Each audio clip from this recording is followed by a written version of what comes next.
രാഹുൽ മാങ്കൂട്ടത്തിൽ രാജിയിലേക്കെന്ന് സൂചന. CPI നേതാവ് സുധാകർ റെഡ്ഡിക്ക് ഉചിതമായ സ്മാരകം നിർമ്മിക്കുമെന്ന് തെലങ്കാന മുഖ്യമന്ത്രി രേവന്ത് റെഡ്ഡി. നമസ്കാരം.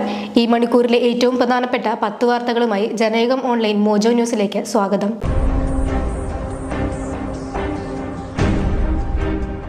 രാഹുൽ മാങ്കൂട്ടത്തിൽ MLA സ്ഥാനം രാജിവെക്കുമെന്ന് സൂചന. പ്രതിപക്ഷ നേതാവ് VD Satheesan, KPCC president Sunny Joseph ഉൾപ്പെടെയുള്ള നേതാക്കൾ രാഹുൽ രാജിവെക്കണം എന്ന ആവശ്യം ഹൈക്കമാൻഡിനെ അറിയിച്ചു. പാലക്കാട്ടെ നേതാക്കൾ രാഹുലുമായി ചർച്ച നടത്തി.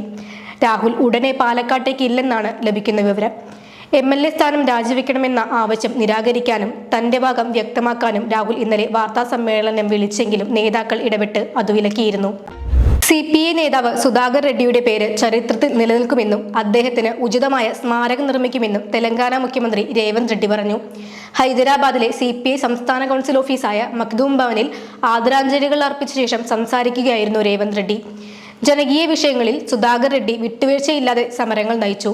താഴെത്തട്ടിൽ നിന്നും വളർന്നു വന്ന അദ്ദേഹം പാർലമെന്റ് അംഗമായി ഉയർന്നിട്ടും അഹങ്കാരത്തിന്റെ ലാഞ്ചനയൊന്നും അദ്ദേഹത്തെ അലട്ടിയില്ലെന്നും രേവന്ത് റെഡ്ഡി സ്മരിച്ചു. എയ്ഡഡ് സ്കൂളുകളിൽ ഭിന്നശേഷി വിഭാഗക്കാർക്ക് നിയമന സംവരണം ഉറപ്പാക്കാനുള്ള നടപടികൾ സർക്കാർ വേഗത്തിലാക്കിയതായി പൊതുവിദ്യാഭ്യാസ മന്ത്രി V ശിവൻകുട്ടി അറിയിച്ചു. ഹൈക്കോടതിയുടെയും സുപ്രീം കോടതിയുടെയും നിർദ്ദേശങ്ങൾക്കനുസരിച്ച് വിശദമായ മാർഗനിർദ്ദേശങ്ങൾ പുറപ്പെടുവിച്ചതായും നിയമനം നടത്താനായി സംസ്ഥാനതല ജില്ലാതല സമിതികൾ രൂപീകരിച്ചതായും മന്ത്രി വ്യക്തമാക്കി. സ്ത്രീകളോട് മോശമായി പെരുമാറുകയും അശ്ലീല സന്ദേശങ്ങൾ അയക്കുകയും ചെയ്തുവെന്ന ആരോപണത്തിന്റെ പേരിൽ യൂത്ത് കോൺഗ്രസ് സംസ്ഥാന അധ്യക്ഷ പദവി രാജിവെച്ച രാഹുൽ മാങ്കൂട്ടത്തിൽ MLAക്കെതിരെയുള്ള ആരോപണത്തിൽ ഉറച്ച് ട്രാൻസ്ജെൻഡർ യുവതി അവന്തിക. വെളിപ്പെടുത്തലിന് മുമ്പത്തെ സംഭാഷണമാണ് ഇപ്പോൾ പുറത്തുവിട്ടിരിക്കുന്നത്.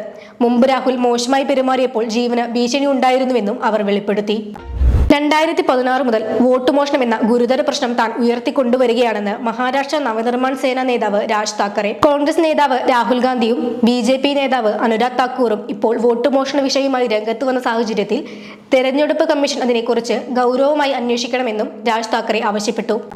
54 യാത്രക്കാരുമായി നയാഗ്ര വെള്ളച്ചാട്ടത്തിൽ നിന്ന് ന്യൂയോർക്ക് സിറ്റിയിലേക്ക് മടങ്ങുകയായിരുന്ന ടൂറിസ്റ്റ് ബസ് അപകടത്തിൽപ്പെട്ട് ഇന്ത്യൻ പൗരനുൾപ്പെടെ 5 പേർ മരിച്ചതായി അന്താരാഷ്ട്ര മാധ്യമങ്ങൾ റിപ്പോർട്ട് ചെയ്തു.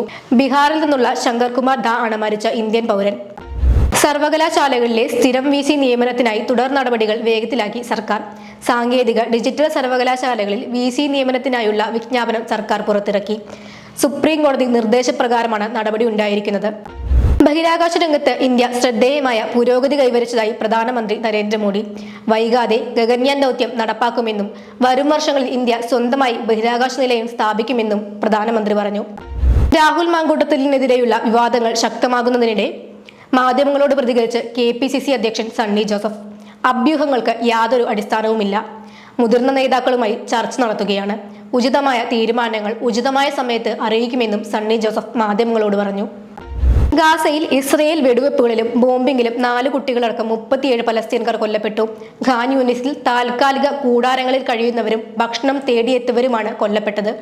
പട്ടിണി മൂലം ഇന്നലെ 2 പേർ കൂടി മരിച്ചു. ഇതോടെ പട്ടിണി മരണം 112 കുട്ടികളടക്കം 273 പേരായി.